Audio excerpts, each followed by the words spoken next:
Hello mate, and welcome to another video. In this one we're going to be talking about dynamic problem solving and kind of some core fundamental concepts of coding. I get a lot of requests day in and day out from people who want to learn how to create computer games, but they don't really know where to start. Now, starting off by following YouTube tutorials is great if the YouTube tutorials are starting at the very beginning and explaining the concepts. But more often than not, and I've been guilty of this in the past as well, we just jump right into writing code. So people will follow along and they'll copy the code, but when it comes to the tutorials no longer being there with them, they have to start writing code off the top of their own heads. They stumble because they don't really know what they're doing. Understanding a language is all very well and good, but if you don't understand how to construct that language to get what it is you're after, you might be trying to order a ham sandwich and you might end up with a Ferrari or something along those lines. Okay, so breaking down any problem is the core of any programming language. You need to take where you are as step one and where you want to be as step whatever it is. We'll start off with it being step two. And what you need to do is break it down into bite-sized chunks. So let's say, for example, we're going to treat our computer like a baby, and we're trying to teach that baby how to walk. Now, to us, it's very simple because we've been doing it since we were babies. So we just get up and we do it. We don't even think about it anymore. It's sort of programmed into our muscle memory. Our autopilot just kicks in and you tell your brain, walk over there, and your brain will enact that.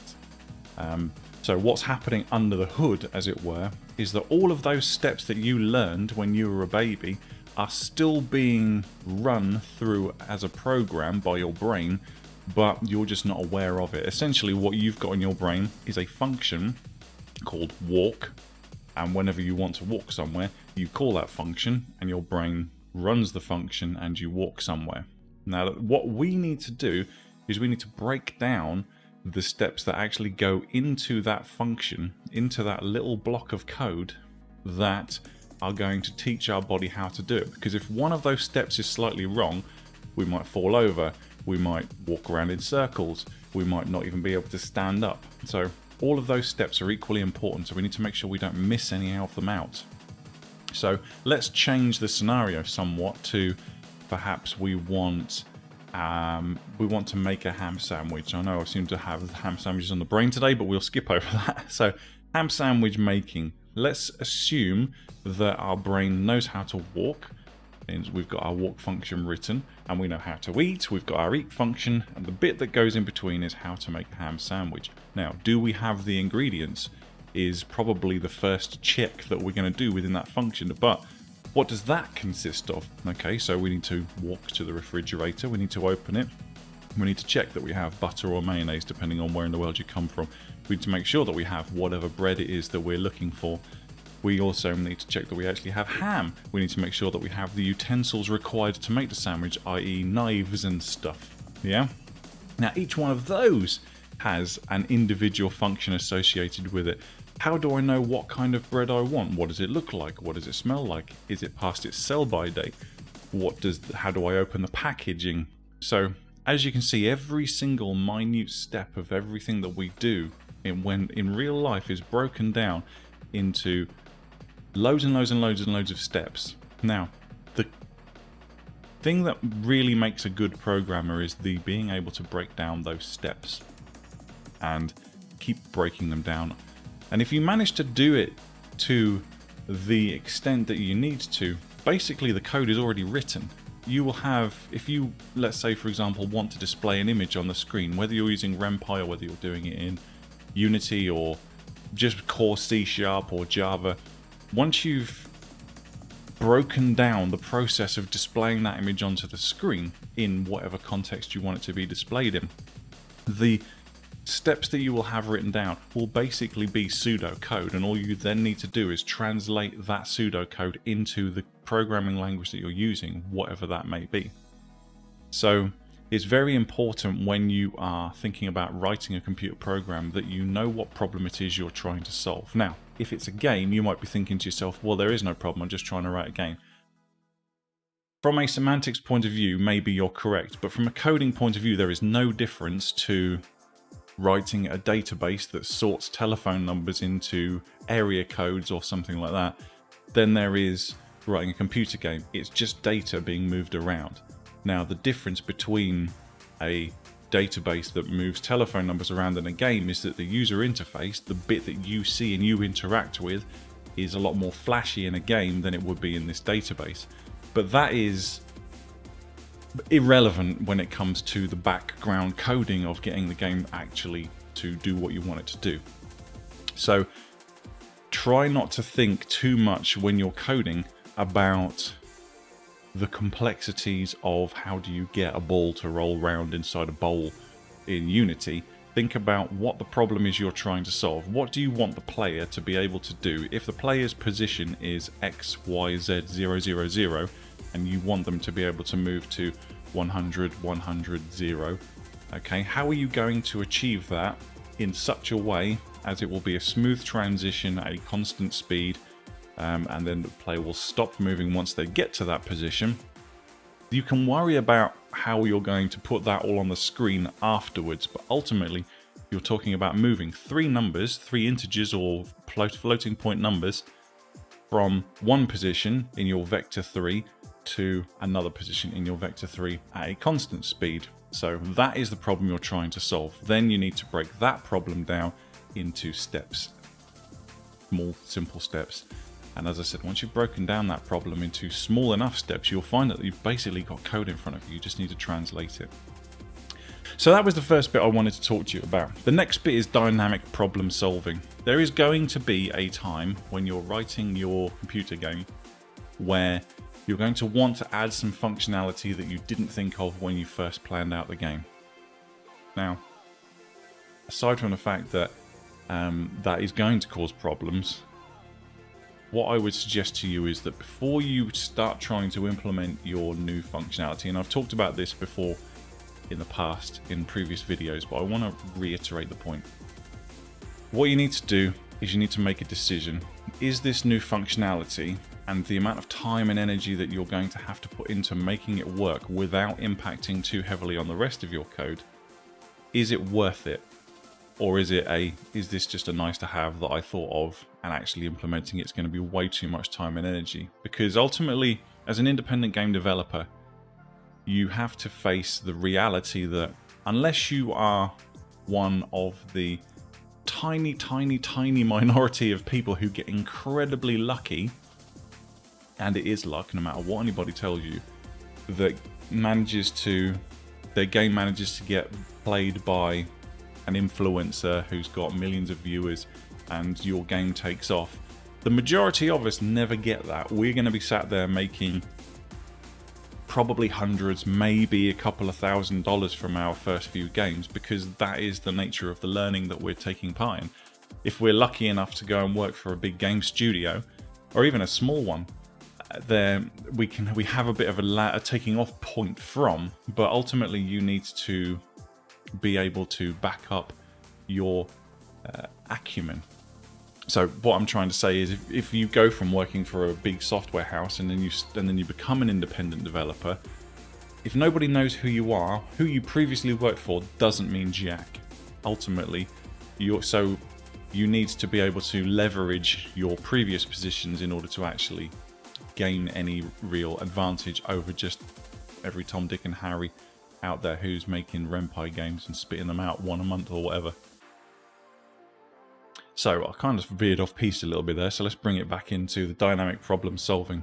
Okay, so what I'm saying to you is if the thing that you're trying to implement into your game is something that you really want to do, and that it's going to benefit you from a learning how to do it position, then great, that's fantastic, because it's experience that you can carry forward into your next title when you can plan it in properly.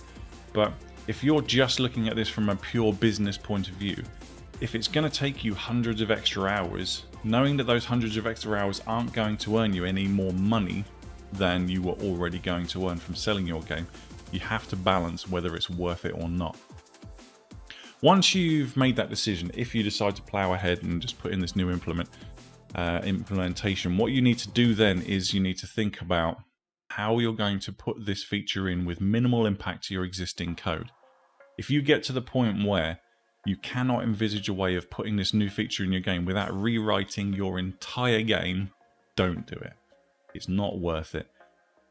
For example, my game Deeper, I am several hundred, probably thousands of hours into the development of this game at this point because of how many, I'm on the second or third implementation of the game, and all the render times I used to have when I had crap hardware.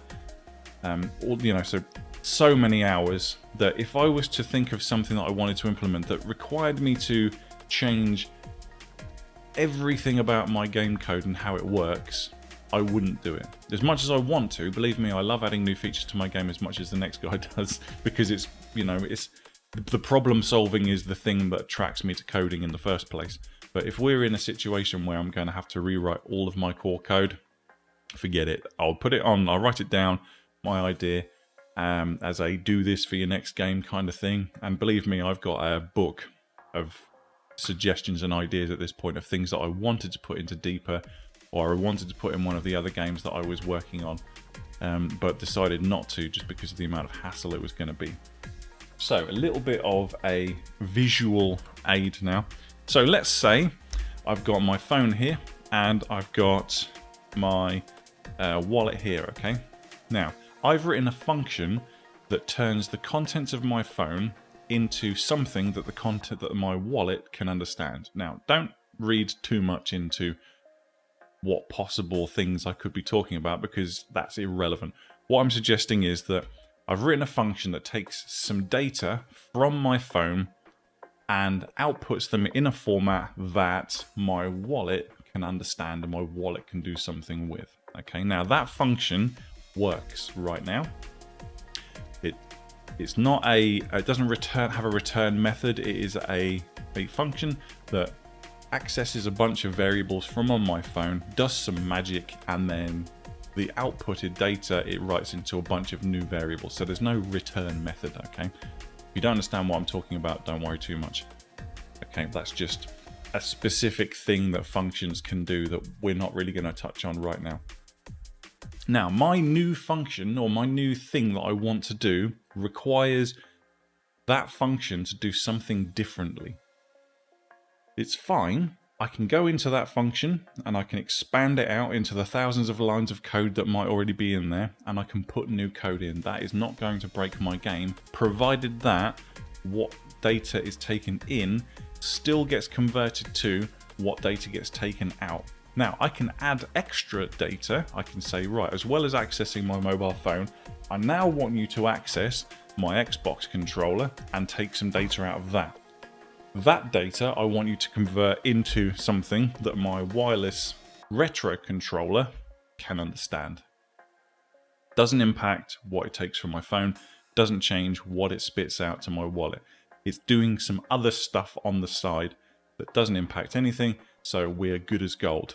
However, if some of the data that my function wants to access for my new bit of stuff requires to change some of the data that's spat out by my wallet, perhaps it wants to utilize something different, I'm going to have to now go and look at every other piece of my code and say, right, where you got that access data from my wallet, I now need you to change and start looking at this piece of data instead. That's going to be potentially hundreds or thousands of lines of code that you're going to have to change just to implement the one thing that you want to add.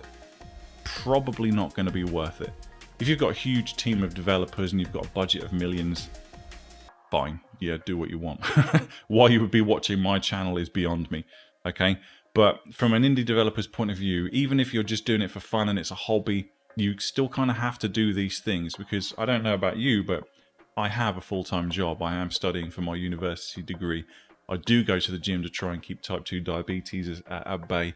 I do go to see therapists because YouTube's wrecking my head and all these sorts of things. I only have so many hours in my week and they are already quite full, which is why I don't upload videos as much as I used to, because finding the time to do it is fairly difficult, and it's not my top priority at the moment. Working on my game is, okay?